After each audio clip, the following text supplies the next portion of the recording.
Hey guys, and welcome to part 2 of my guide to better sniping.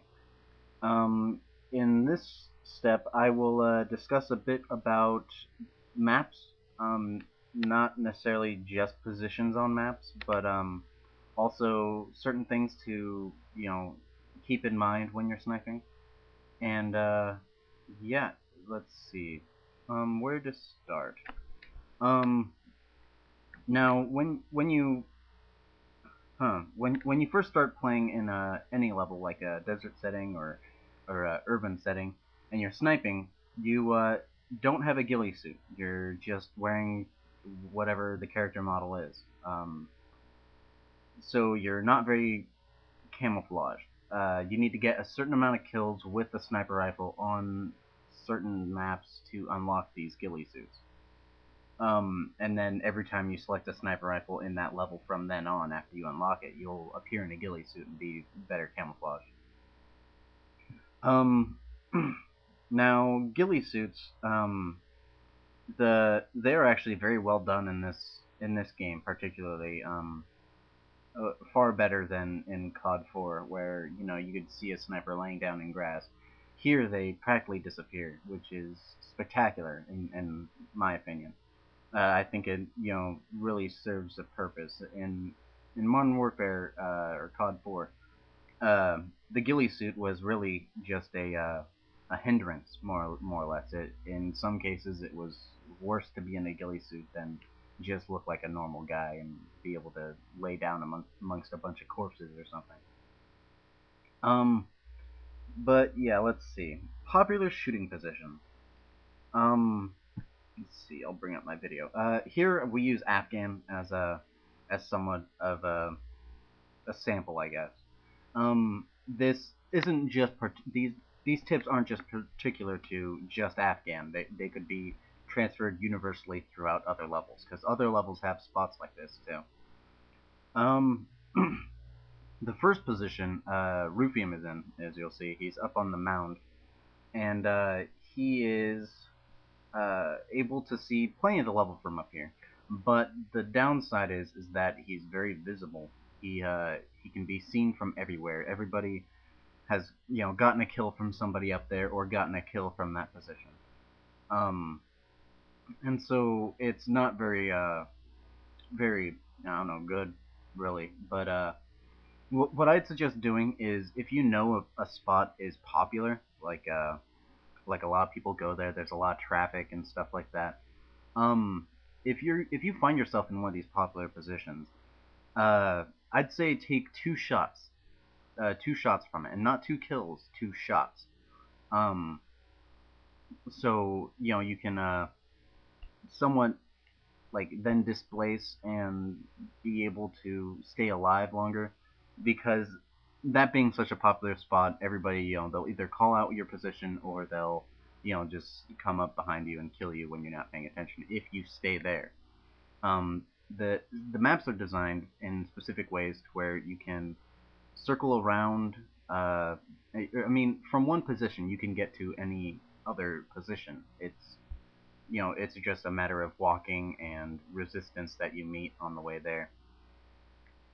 Um, let's see, unorthodox positions. This is actually going to be a pretty quick step. Unorthodox sniping positions. Now, these these come into play when you realize that you are wearing camouflage gear, ghillie suit, and you are looking around the map and you just see like grass or just some rubble on the ground, or even other teammates' corpses. I mean, laying down amongst corpses is a very sly tactic, really. Although the corpses do eventually disappear, so your cover is temporary. Um, but yeah, it's very sly. Let's see. Another neat trick is when you are in these unorthodox positions or heavily camouflaged positions, you can when you're laying down, you cook a Semtex grenade, which I told you to put on the class, and if you didn't, you're gonna explode because you have a frag, or you're gonna put down a tackle insertion and stick out like a sore thumb because you're glowing bright red. So if you have the Semtex grenade and you're laying down, you can cook your Semtex grenade, and the Semtex won't explode in your hand. It's a timed device. It's timed as soon as you release it. The timer starts ticking. Um, but the neat trick about it is when you're holding it and you change your mind, you don't want to throw it yet. You could press Y or with a weapon change button, and you'll just immediately put it away and pull your gun back out, and you'll still have your Semtex. Now I've actually gotten away with this a couple times, like especially when I've been spotted. I like maybe shoot around too many. Somebody sees me and they're charging me, and I have a silent sniper rifle or something that can't kill them in one shot, so I can't quick scope them. So what I do is I just turn around and rush towards one of these spots that are like really grassy or where I can be well camouflaged if I lay down. And then from right there in that point, I just start cooking that grenade and just wait for whoever to walk by. You'd be surprised how many times this has worked. It is really surprising. And sometimes like the spots aren't even that good. The one the one disadvantage to this is if there are multiple enemies. I actually don't have SitRep Pro as I've described earlier, but if you have SitRep Pro and a good headset, you can hear people. You can tell how many people are coming around that corner after you. You could just wait for all of them to go by, but I only have the standard one. Ninja Pro is pretty popular, and yeah, so if somebody runs by and you don't always necessarily hear it, and so sometimes they'll have people with them. So yeah, as for like more unorthodox spots, like I said, this isn't specific to just Afghan. There's always these spots that these people that are really good at finding spots like that on maps find.